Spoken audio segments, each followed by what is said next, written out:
Senhor esteja convosco. Ele está no meio de nós. Proclamação do Evangelho de Jesus Cristo, segundo Mateus. Glória a vós, Senhor.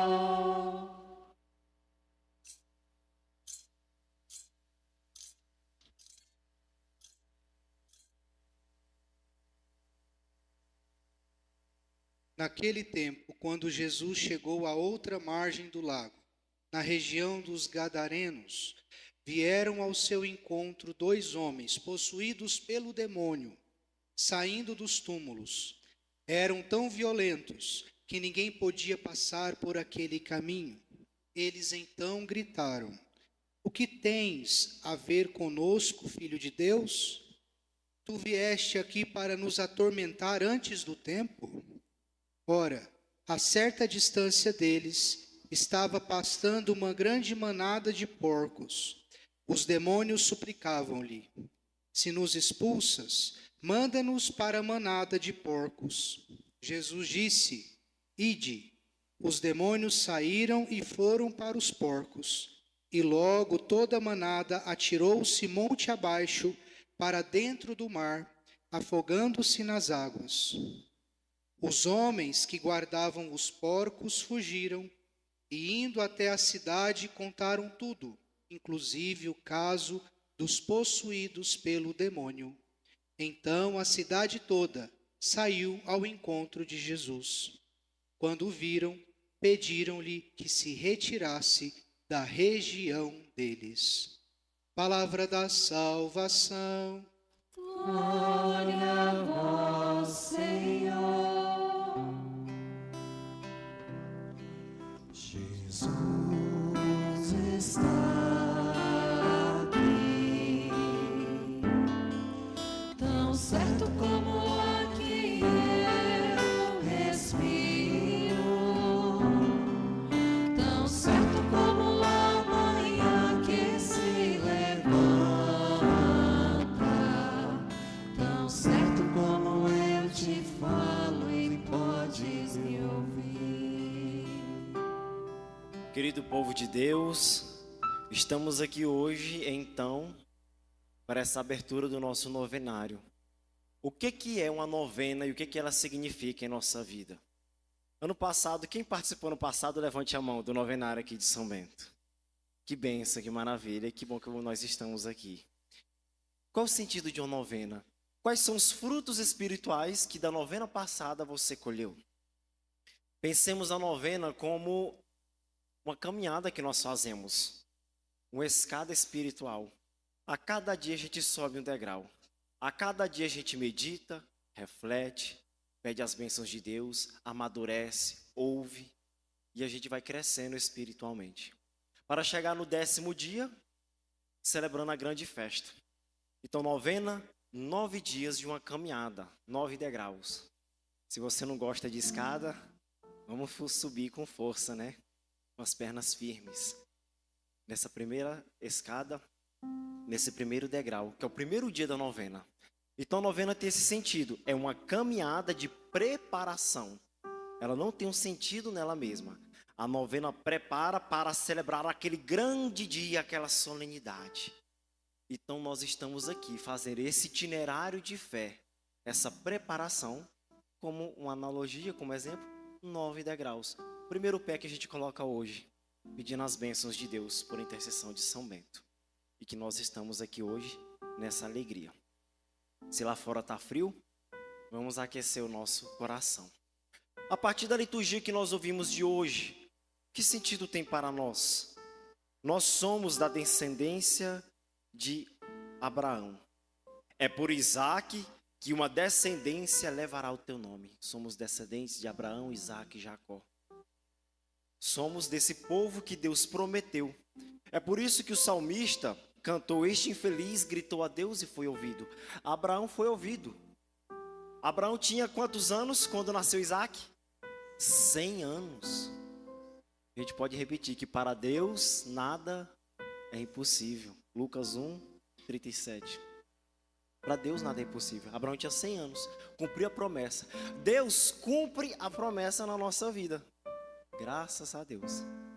Não é que nem a gente, que às vezes a gente não cumpre a promessa. Às vezes a gente reorganiza a promessa. A gente passa para outro ano. Talvez a gente falta com as palavras, falta a palavra. Deus não. Ele fala, Ele cumpre. Por isso que nós somos filhos amados de Deus, devemos cumprir os mandamentos. Ser como aquilo que Deus quer. Cumprir, né? Cumprir com as nossas promessas.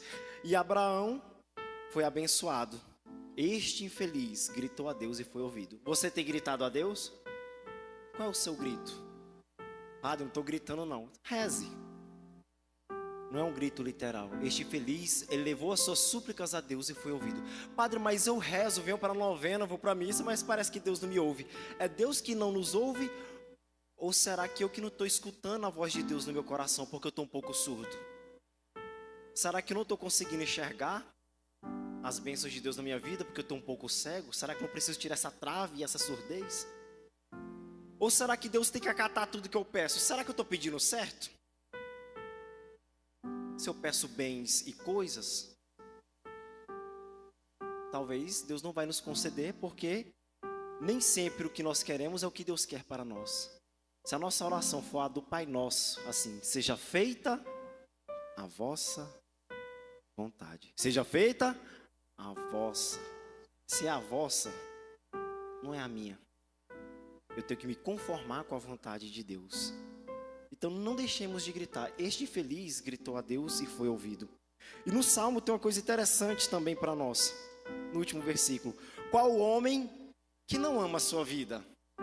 Procurando ser feliz todos os dias.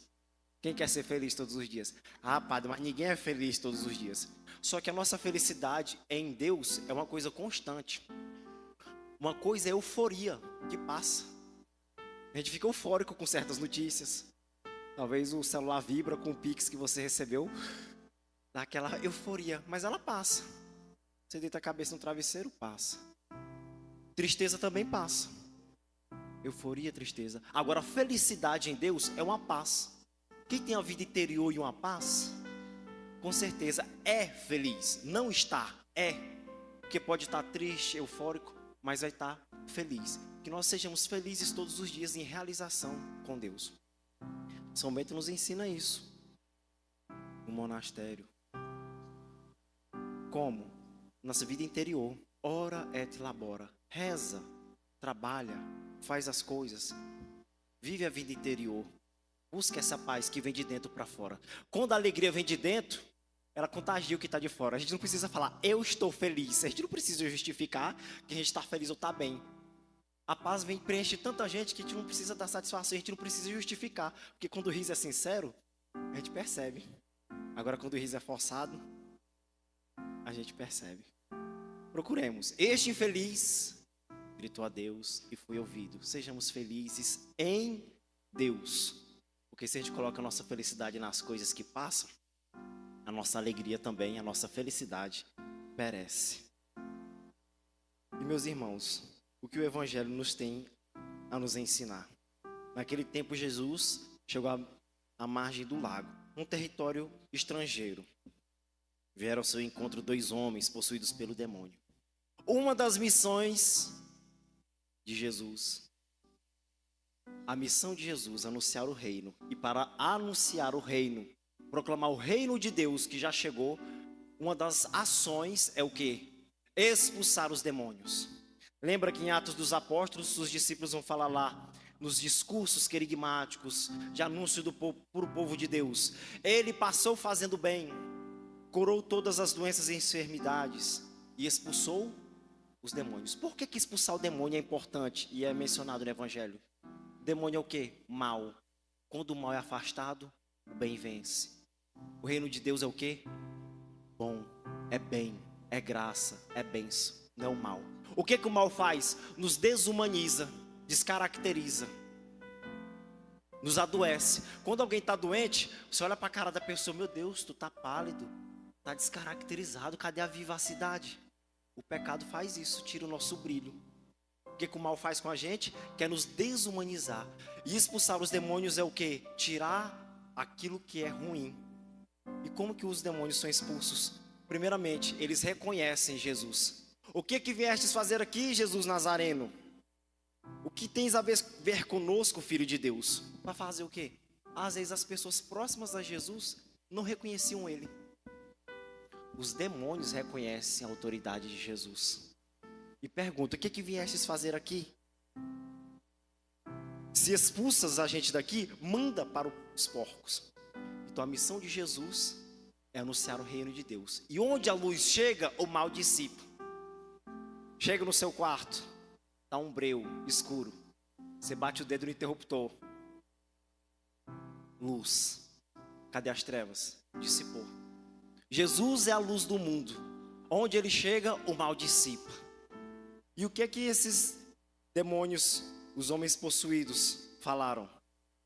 Manda a gente ir para aquela manada de porcos que estava passando. Então os demônios saíram a partir do mandato de Jesus e foram para os porcos. Você pode perguntar, padre, então a gente não pode comer carne de porco, né? Que é possuído pelo demônio? Não, tem um sentido. Não é o que entra que torna o homem puro, é o que sai. E Jesus já disse isso. O que simboliza os porcos?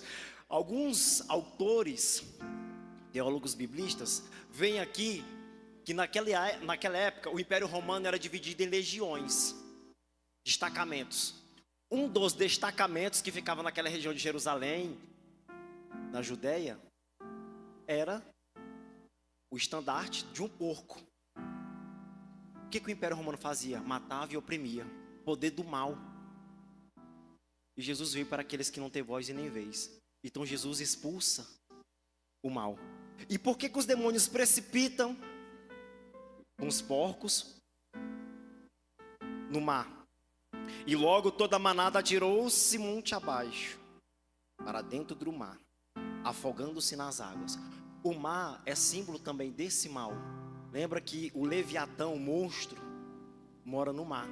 Quando Jesus anda sobre as águas, sobre o mar, ele está andando sobre a tribulação. Quando ele manda o mar acalmar, é porque ele manda no mal.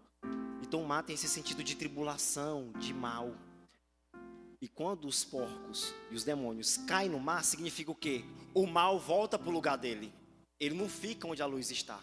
Meu irmão e minha irmã, se você é uma pessoa da luz, se você é uma pessoa abençoada de Deus, filho amado de Deus, e faz jus a isso, o mal não bate à nossa porta. E se bate, ele some. Porque nós somos filhos amados de Deus. A cruz sagrada seja a minha luz. Que a cruz sagrada sempre seja a nossa luz. Se somos filhos da luz, se somos cristãos e vivemos essa fé enraizada em Jesus, o mal nunca vai vencer. E o mal dissipa.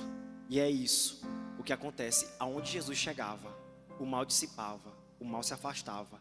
Porque Jesus veio anunciar o reino, que é paz, que é graça. Que nós possamos viver suplicando a Deus, como este infeliz gritou a Deus e foi ouvido, buscando fazer a vontade de Deus e não a nossa, seja feita a vossa vontade, sendo luz do mundo. Mateus capítulo 5 vai dizer, vós sois a luz do mundo. Se nós somos a luz do mundo, vivamos como filhos da luz, não como os filhos das trevas. O que os filhos das trevas fazem? Tem inveja, fofoca, puxa tapete, trama o mal, mata, corrompe, adultera. O que nós somos chamados a fazer? Viver o bem, anunciar a paz, o amor, essa paz que vem de dentro, sendo felizes. E São Bento nos ensina isso. O que aconteceu com São Bento? O homem da luz, um filho amado de Deus. O que acontece quando alguém de luz chega no ambiente? Ou o mal vai tentar apagar essa luz, ou o mal dissipa. Quando a luz é forte, a pessoa está em Deus, as trevas dissipam. O que aconteceu quando deram um cálice envenenado para São Bento? O cálice partiu, explodiu, quebrou. Ele não consumiu o veneno. Por quê? Porque é uma pessoa protegida, amada, blindada de Deus. Porque o bem vence. O que aconteceu quando deram um pão envenenado para São Bento? O corvo chegou e levou. Foi livre. Sejamos filhos das luzes, filhos da luz. Longe de nós na treva. Por isso que a gente pode rezar com São Bento e viver essa verdade na nossa vida. A cruz sagrada seja minha luz, não seja o dragão o meu guia. Que nós possamos viver sempre em paz, por intercessão de São Bento e também contando com a intercessão de nossa Mãe, Maria Santíssima, para que cada vez mais sejamos mais de Deus. Que assim seja. Amém.